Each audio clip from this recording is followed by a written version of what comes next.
नहीं सकती। अगर जिद हो जीतने की तो हार भी हरा नहीं सकती। महाकवि माँ की धन्य धरा व माँ स्वयंकरी के दरबार को प्रणाम करता हूँ, वंदन करता हूँ। आप सभी की उपस्थिति को प्रणाम करता हूँ। कार्यक्रम के विशिष्ट अतिथियों के लिए कहना चाहूंगा कि हसरतों से हम आपकी राह सजाते हैं, सपनों की दौलत हम आप पर लुटाते हैं। ना कोई फूल है आज हमारे दामन में, ना कोई फूल है आज हमारे दामन में, पर आपके आने पर पलके बिछाते हैं, पर आपके आने पर पलके बिछाते हैं। कार्यक्रम के भामाशाहों के लिए कहना चाहूंगा कि सादगी भरे जीवन को शान समझते हैं, समाज की संस्कृति को महान समझते हैं। अनूठी पहचान है हमारे समाज के लोगों की, जो दान को अपनी आन मान और शान समझते हैं। जागृति मंच को ऊंचाई प्रदान कर भूमि भेंट करने वाले आदरणीय व्यवसायी ललित कुमार जी राठौड़ देता कल्ला, शिक्षा के मंच को खड़ा रखने में हमेशा से तन मन व धन से सहयोग करने वाले आदरणीय विनायक मोहनलाल जी गोल पंसेरी, रमेश जी भाटी रामसिंह, भंवर जी भाटी गोदन, पारस जी परमार निम्बोड़ा, भंवरलाल जी परमार सांचोर, मोहनलाल जी गोल दौलपुरा, मोहनलाल जी गोल सेवड़ी, सालाराम जी परमार पुनासा सहित मंच को शुरुआत कर पहले भामाशाह बने मेरे चाचा जी दिनेश जी पुत्र श्री ज्वाराराम जी भाटी अनायत सहित मंच को शुरुआत कर जिन सभी के नाम लेना संभव नहीं है, आप सभी को करण भाटी पुत्र श्री भरत कुमार जी भाटी अरनाय हाल सांचौर का प्यार भरा राम राम। जय सैन जी महाराज जी का। बंधुओं, जैसा कि आप सभी को विदित है कि इस समारोह का उद्देश्य हमारे समाज में शिक्षा का व्यापक प्रचार प्रसार करना है, तो कहना चाहूंगा कि शिक्षा एक ऐसा साधन है जो व्यक्ति को न केवल ज्ञान प्रदान करती है बल्कि उसे नैतिक, सामाजिक और बौद्धिक रूप से भी सक्षम बनाती है। शिक्षा से ही व्यक्ति अपने अधिकारों और कर्तव्यों को समझता है और अपने जीवन के प्रति जागरूक होता है। अच्छी शिक्षा प्राप्त करके ही विद्यार्थी अपने जीवन में सफलता प्राप्त कर अच्छी नौकरी या व्यापार कर सकता है। इसलिए पढ़ने वाले हर विद्यार्थी भाई को मन लगाकर पढ़ाई करनी चाहिए, जिससे वो अपने परिवार, समाज, गांव, राज्य व देश का नाम रोशन कर सके। साथियों, जो युवा तैयारी कर रहे हैं और जिन्होंने अभी तक सफलता प्राप्त नहीं की है, तो उनको कहना चाहूंगा कि बड़े सपनों को पाने वाले हर विद्यार्थी भाई को सफलता और असफलताओं के कई पड़ावों से होकर गुजरना पड़ता है। पहले लोग मजाक उड़ाएंगे, फिर साथ छोड़ेंगे, फिर वही लोग जब आप सफलता प्राप्त करोगे तो कहेंगे कि यह तो एक दिन होना ही था, हमें पता था कि फलाना युवा कुछ बड़ा काम करेगा। इसलिए आप भी बड़ी धैर्यपूर्वक तैयारी कर रहे हैं और दूसरे लोग आप पर क्या कमेंट कर रहे हैं उन्हें बिल्कुल नहीं सुने, क्योंकि कहा है कि रख हौसला वो मंजर भी आएगा, प्यासे के पास चलकर समंदर भी आएगा।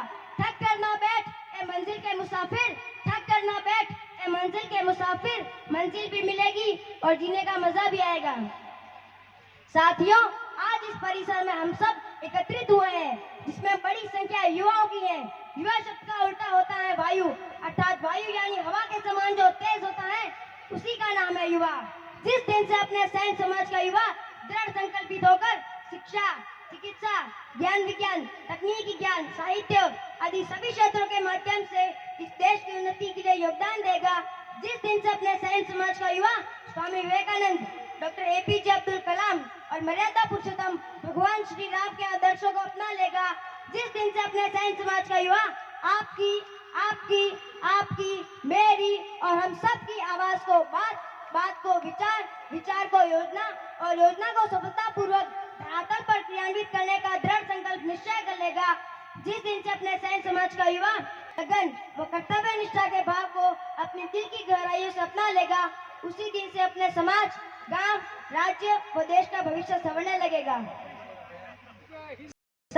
जो वरिष्ठों के मार्गदर्शन से युवा पिछले 11 वर्षों से चला रहे हैं, युवा वे जो अनीति से लड़ने का साहस रखे, युवा वे जो स्वयं को दुर्गुणों एवं नशे से दूर रखे, युवा वे जो काल की चाल को बदल सकते हैं, युवा वे जिनमें जोश के साथ साथ होश भी हो।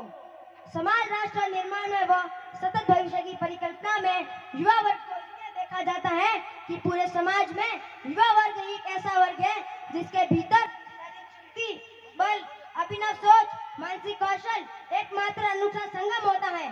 तब मुझे लगता है कि युवा कोई उम्र नहीं बल्कि युवा एक सकारात्मक सोच है।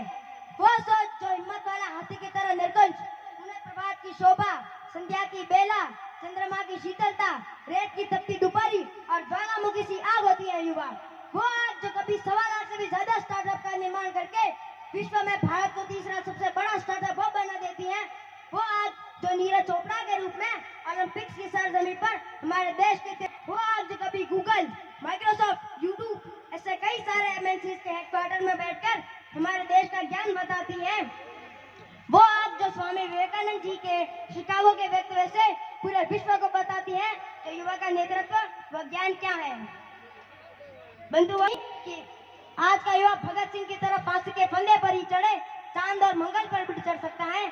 यह भी जरूरी नहीं कि हमारी समाज की बेटियां रानी लक्ष्मीबाई की तरह तलवार लेकर घोड़े पर ही दौड़े, हेमदास की तरह मेडल लेकर ट्रैक पर भी दौड़ सकती है, क्योंकि आज का जमाना एआई का जमाना है, नई नई टेक्नोलॉजी का जमाना है। इसलिए आप अपने लुक से ज्यादा अपने बुक पर ध्यान देना जरूरी है, क्योंकि जो सिर्फ बचपन में किताबों में झुकते हैं वो दुनिया के सामने कभी नहीं झुकते। और कहा है कि देख तू अपना लक्ष्य, बस मुसाफिर तू अपना सफर कर, खाना है तो चढ़ जाएगा कल तू शिखर पर। अगर सांस भारी हो रही हो थोड़ा रुक कर तू सबर कर, पर मुड़ के ना देखना, बस तू खुद पर फकर कर, लेता जा हर तजुर्बा, हुनर आएगा निखर कर, लोग बनना चाहे तुझ जैसा, कुछ ऐसा तू असर कर। मेरे समाज बंधुओं, आज के समय में शिक्षा के साथ साथ घटते संस्कार हम सभी के लिए बहुत ही घातक सिद्ध हो रहे हैं, विशेषत युवा पीढ़ी के, क्योंकि कहा है कि जिस गांव शहर में बारिश न हो वहाँ की फसलें नष्ट हो जाती हैं, और जिस घर परिवार में संस्कार नहीं होते उस परिवार की नस्लें खराब हो जाती हैं। वो माता पिता अपने अपने बच्चों को अन्य वीआईपी सुविधा भले ही ना दे पाओ, परंतु उन्हें अच्छे संस्कार जरूर देवे। अगर आपने उन्हें अच्छे संस्कार नहीं दिए तो आपकी औलाद भी रोएगी और भविष्य में आपको भी रुलाएगी या नीचा दिखाएगी।